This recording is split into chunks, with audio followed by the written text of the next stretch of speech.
Nesse momento, os concessionários da Fiat estão ajoelhados dando graças a Deus. Finalmente, a marca italiana apresenta seu SUV, o Fiat Pulse.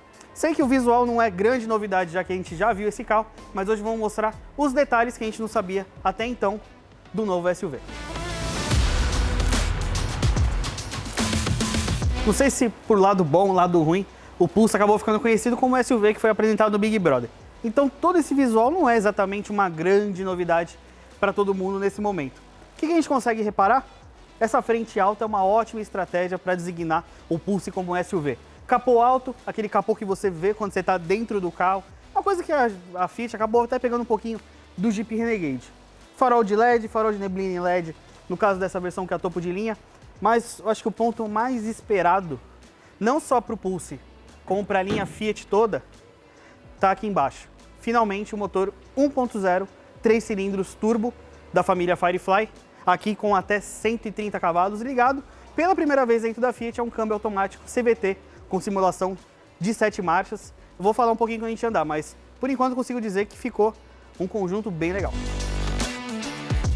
Uma das coisas que mais mudaram no Pulse é a plataforma. Muita gente vai falar, é um argão? Não.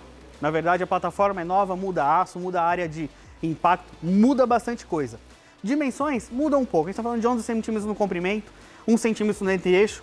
Uma coisa que a Fiat conseguiu mudar foi o porta-malas. Foi para 370 litros. Se a gente for pensar na configuração dos SUVs dessa categoria, tá ok, mas também não é um dos maiores. Mas tem uma coisa que eles chamam de size impression, aquela impressão de carro maior.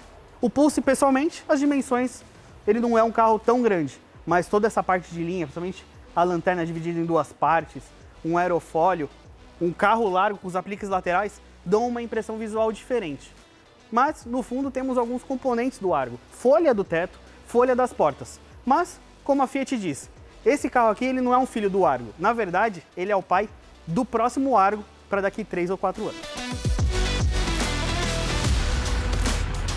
Uma coisa que a Fiat investiu muito tempo e muito dinheiro foi o interior do Pulse. A gente vê muita coisa inédita, né? Esse carro realmente ele trouxe um interior inédito. Acabamento de porta, apesar de ser basicamente plástico rígido, é um plástico como a gente já conhece da Fiat, um plástico de boa qualidade, texturizado, mas não espere o soft touch, se você é da turma que gosta de apertar um painel. A mesma coisa, lógico, vale para o painel. Ele é um plástico rígido, texturizado, mas tudo muito bem encaixado, um jogo de cores, um jogo de texturas que funciona muito bem. No painel de instrumentos, a tela de 7 polegadas que a gente já conhece na Fiat Toro, no caso aqui da versão topo de linha. Um painel interessante, uma tela de boa resolução com alguns modos de funcionamento. E no volante, apesar do aro ser o mesmo que a gente já conhece do Argo, a Fiat mudou a parte central, né? Muda o logo da Fiat, muda o formato e tem um interessante botão Sport aqui, que ele muda o comportamento de motor, de câmbio, de direção, de controle de tração e estabilidade. Quando a gente vai para a parte multimídia, essa versão mais cara tem uma multimídia de 10 polegadas, com toda a parte de conectividade que a Fiat já tinha apresentado na Toro. Parte do Connect Me, que você conversa com o celular pelo carro, espelhamento de Apple CarPlay e Android Auto sem fio, e também com uma novidade, você consegue pedir coisas, por exemplo, no fast food, direto pelo carro, né? Um sistema chamado Cart, que inclusive tem a parte de cobrança de pedágio pela Connect Car. Então, parte de conectividade do Pulse, ele já sai na frente de diversos concorrentes até mais caros. Outra coisa que muda aqui no console central, os comandos de ar-condicionado, de alerta de saída de faixa, é uma coisa que esse carro, nessa versão mais cara, tem. Ar-condicionado automático de uma zona. E também esse carro já tem o alerta de colisão com frenagem automática. Pode parecer uma besteira o carro frear sozinho, mas vamos lembrar. Aquele momento que você se distrai pode ser extremamente perigoso. E apesar dele não ter o maior entre-eixo do segmento de SUVs, o espaço interno é ok. Lógico, o espaço interno vai lembrar o Argo, que não é um espaço ruim. Quantos Fiat Argo estão fazendo aplicativo por causa do espaço interno? Então eu tenho um bom espaço para a perna, eu tenho 1,65 m, o banco está ajustado para mim. Então sobra um bom espaço, aí uma pessoa de 1,80 m vai ficar ok. Na cabeça, talvez fique um pouquinho mais apertado, principalmente na largura. Aqui você acomoda 2 adultos muito tranquilamente. Um terceiro, apesar de não ter um túnel muito alto, já vai ficar um pouquinho mais apertado. Mas no geral, pensando principalmente na faixa de preço e no segmento que o Pulse está chegando, é um espaço bom aí para uma família com 2 adultos e 2 crianças, ele encaixa de uma boa forma. Bom, e agora vamos dar uma volta, como vocês já viram os detalhes, acabamento por fora, mas vamos aos pontos que importam nesse momento, né? Esse é o primeiro contato com o Pulse. A gente está aqui na pista da Pirelli, no circuito pan-americano. E posso falar, quando a Fiat divulgou que ia montar um motor 1.0 turbo com o câmbio CVT, eu fiquei um pouco receoso. Porque normalmente o câmbio CVT tem um comportamento que não é 100%, principalmente com motorização turbo. Mas a Fiat conseguiu fazer uma ótima calibração aqui. Eu tô aqui no modo normal, o carro ele trabalha um torque interessante, numa faixa de rotação, não é aquele CVT que você acelera e ele fica gritando, ele aproveita bem o torque de baixa, isso é muito perceptível. Então ele conseguiu trabalhar isso muito bem. Se eu jogar no manual, eu tenho a simulação de 7 marchas, que também é uma boa simulação, ele simula muito bem. Mas a parte mecânica ficou muito legal, pelo menos nesse primeiro momento. Lógico, vamos falar de consumo, de desempenho, tudo nossas medições num segundo vídeo, num segundo momento, contando mais detalhes aí sim falando mais da convivência do carro, principalmente no dia a dia. Mas até nesse primeiro contato, o Pulse surpreendeu. A Fiat fez diversas mudanças na plataforma, uma nova plataforma, apesar de muito se falar que esse carro é um derivado do Argo, na verdade não, ele usa alguns componentes, mas também não é um Argo. Esse carro muda. Quando você dirige, você percebe. Ele é um carro que tem uma rigidez estrutural melhor, maior rigidez estrutural. A suspensão é muito bem calibrada. A gente fez um trecho off-road e a suspensão trabalha muito bem, trabalha quieta, filtra muito bem, tem um bom curso de suspensão. Nas curvas, lógico, ele tem uma proposta SUV. Ele não é exatamente um carro extremamente estável, mas ele segura bem a rolagem de carroceria, ele faz muito bem. Eu tenho um botão Sport no volante que muda o comportamento de câmbio e motor aqui no volante, ó, já deu pra perceber pelo barulho, ó, que ele já se comporta diferente. Mas no geral é bem legal, é um carro bom.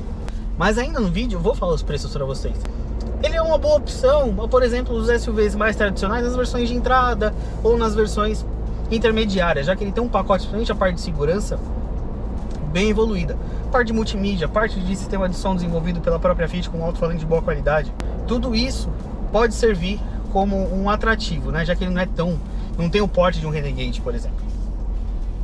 Mas no geral, o Pulse é um bom carro. Me surpreendeu principalmente o trabalho com o câmbio CVT. Ele ficou bem suave. E se a gente tiver isso aqui também nas versões com 1.3 aspirado, é uma ótima opção. Esse carro tem o TC+, né, para quem vai andar na terra, para quem vai fazer esse tipo. A direção elétrica tem um muito bom acerto. A única coisa é a seguinte, eu estou na versão topo de linha, eu tenho regularidade de altura e profundidade. Mas na versão que não é a topo de linha, a intermediária, que já é um carro com um preço considerável, ele só tem regularidade de altura, que é uma falha que a Fiat já tem até no Argo. Então isso é um dos pênaltis, né? Essa versão mais completa veio bem e agradou. Suspensão muito boa, motor muito bom. O motor turbo, vou aproveitar a retinha aqui para dar uma acelerada. Eu percebi que ele tem uma simulação, mesmo quando você está o pé embaixo, ele não está usando as aletas. Então a Fiat fez um ótimo carro. Demorou para a Fiat ter um carro que eles chamem de SUV dentro do catálogo da Fiat no Brasil, produzido no Brasil, desenvolvido no Brasil. Pelo menos eles conseguiram fazer um produto muito bom.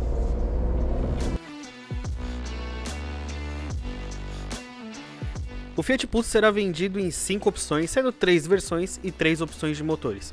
Vamos começar com o Fiat Pulse Drive 1.3 com câmbio manual de 5 marchas, que custa R$ 79.990. E seus principais equipamentos estão os quarterbags, alarme, ar-condicionado digital e automático, controle de tração e estabilidade com o TC+, sistema multimídia com tela de 8,4 polegadas com Apple CarPlay e Android Auto sem fio, chave canivete, computador de bordo com uma tela de 3,5 polegadas, direção elétrica, faróis em LEDs, lanternas em LEDs, piloto automático, retrovisor e vidros elétricos, monitor de pressão de pneus e rodas de 16 polegadas. Já o Fiat Pulse Drive com motor 1.3 e o câmbio CVT custa R$ 89.990 e adiciona, além do câmbio CVT, as maçanetas e retrovisores externos na cor do carro, console central com apoio de braços e o modo Sport. Aqui você já pode equipar o Pulse com alguns opcionais, como o Pack Plus, que adiciona câmera de ré, carregador wireless, chave keyless com partida remota e carroceria bicolor, e o Pack Connect, que tem um pacote de conectividade, navegação e retrovisor interno fotocrômico. Já com o motor T200 do 1.0 turbo, temos a versão Drive T200 com o câmbio CVT que custa R$ 98.990, que na comparação com o 1.3 CVT adiciona apenas o motor turbo. Como opcional temos o Pack Plus 2, que já adiciona rodas 17 polegadas, bancos e couro, pedal shifts para as trocas de marchas, keyless com partida remota e a carroceria em bicolor. Outro opcional também é o pacote Connect Me, assim como acontece no 1.3 CVT. Já a Audace T200 custa R$ 107.990 e adiciona câmera traseira de ré, carregador wireless para o celular, keyless com partida remota, pedal shifts, volante em couro e aqui já adiciona o ADAS, o alerta de colisão com frenagem automática, o assistente de faixa e o farol alto automático. E também sensor de chuva e luz e rodas de 16 polegadas. Com opcional, o Pulse Audace tem o Pack Design, que adiciona rodas 17 polegadas, bancos e couro e carroceria bicolor, e também é opcional o Connect Me, aqui já com a tela de 10,1 polegadas. E a versão topo de linha, o Pulse Impetus com motor T200 e câmbio CVT, custa R$ 115.990. E adiciona os bancos em couro, o painel em 7 polegadas em TFT configurável, faróis de neblina em LEDs, GPS embarcado, retrovisores externos com rebatimento, rodas 17 polegadas, sensor de estacionamento dianteiro, tapetes em carpete, pintura bicolor, regulagem de altura e profundidade do volante e o sistema multimídia de 10,1 polegadas e com opcional o pacote Connect Me. Ou seja, agora os concessionários da Fiat finalmente têm um carro para concorrer com a concessionária vizinha, que normalmente tem o Jeep Renegade como opção. E o Pulse chega com motor 1.0 turbo, um bom câmbio CVT, um bom pacote de equipamentos e uma opção para quem não quer um carro tão grande ou não quer os tradicionais players do mercado. A Fiat diz que quer ser o líder de mercado do segmento de SUVs com o Pulse e, teoricamente, o que a gente está monitorando até o momento, ela tem tudo para conseguir. E vocês? O que vocês acharam do novo Fiat Pulse? Comenta aí embaixo, aproveita se você não é inscrito no canal, se inscreve, ativa a notificação e a gente se vê numa próxima. Valeu!